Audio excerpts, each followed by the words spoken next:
Earlier today, I interviewed Ken Hoagland, a speaker at today's rallies and author of The Fair Tax Solution. He's also chairman of the online tax revolt, and I asked him what that was. Well, the online tax revolt is a chance for Americans in every hometown across the country to add their voice to say, hey, we know that the income tax system is terribly broken, terribly unfair, but it's a digital expression of that. You pick a digital avatar, graphic representation of yourself. You march across the country, in this case to Washington, D.C. today, April 15th. More than 270,000 people so far over the last 4 weeks.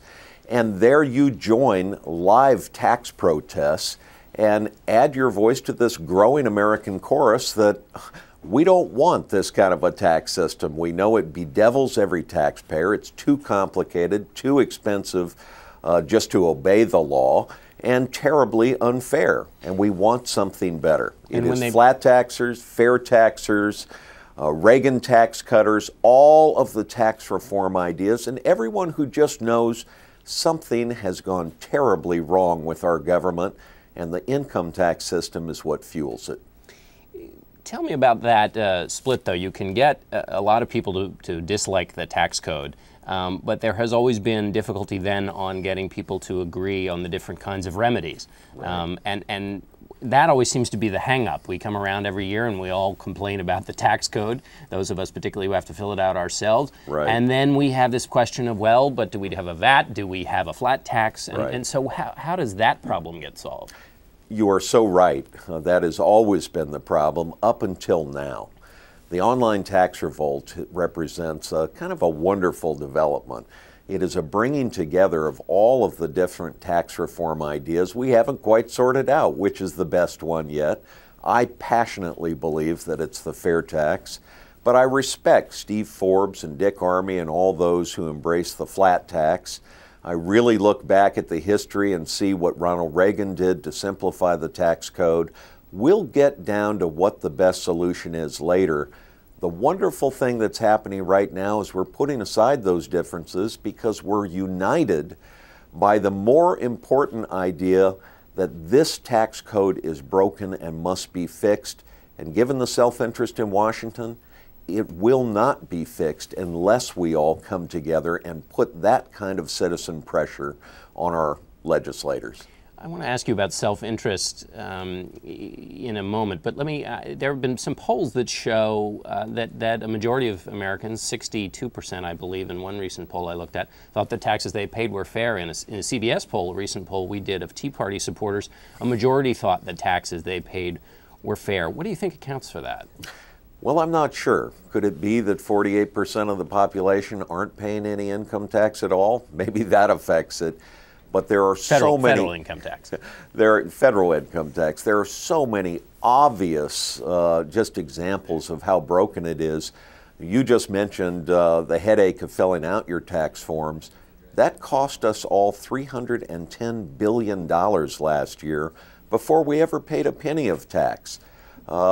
Married people are taxed at a higher rate than singles living together. Income is commonly double and triple taxed.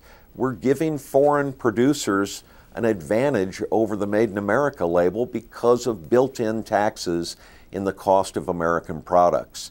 The Congress is selling off 2 to 3 tax breaks a day. They have been for 25 years, 18,000 changes in the last 20 years. It has bloated the tax code to indecipherability, 67,500 pages of regulations. Now, any law, I'll just put it in the most simple way, any law that cost $310 billion to obey is just flawed on its face.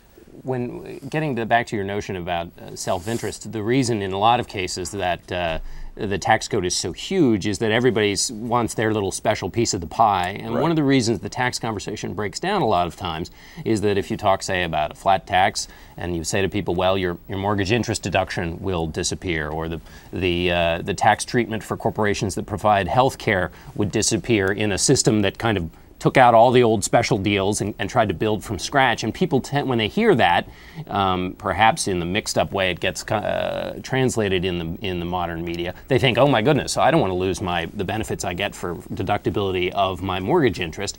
How do you get people out of that mindset who may hate the tax code but like the provisions that benefit them? Well, with all due respect to the flat tax and the Reagan tax cutters, and I do respect both movements, the fair tax, the tax reform that I so passionately believe in, allows every American to take home 100% of their paycheck without withholding or payroll taxes first deducted. And when you compare that with taking a small percentage off your taxes for the interest you paid on your home mortgage deduction or your home mortgage payments, that's a lot better.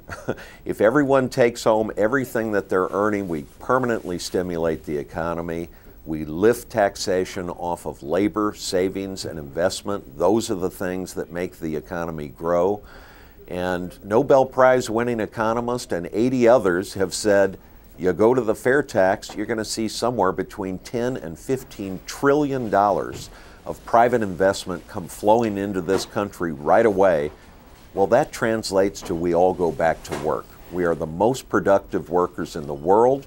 There is just no reason for the unemployment figures that we're seeing in Michigan and other places if we get our tax code out of the way. Ken, a final quick question.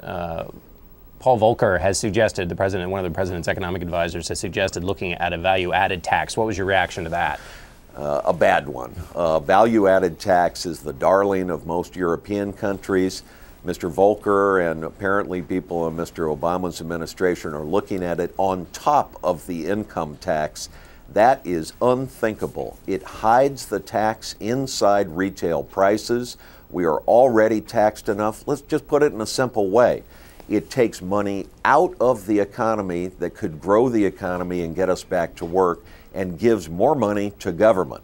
Now, is this a government of, by, and for the people, or are the people existing of, by, and for the government? Okay. Now, that moves us in exactly the wrong direction. Ken Hoagland, we'll have to end it there. Chairman of the online tax revolt, thanks very much for being with us. Thanks, John.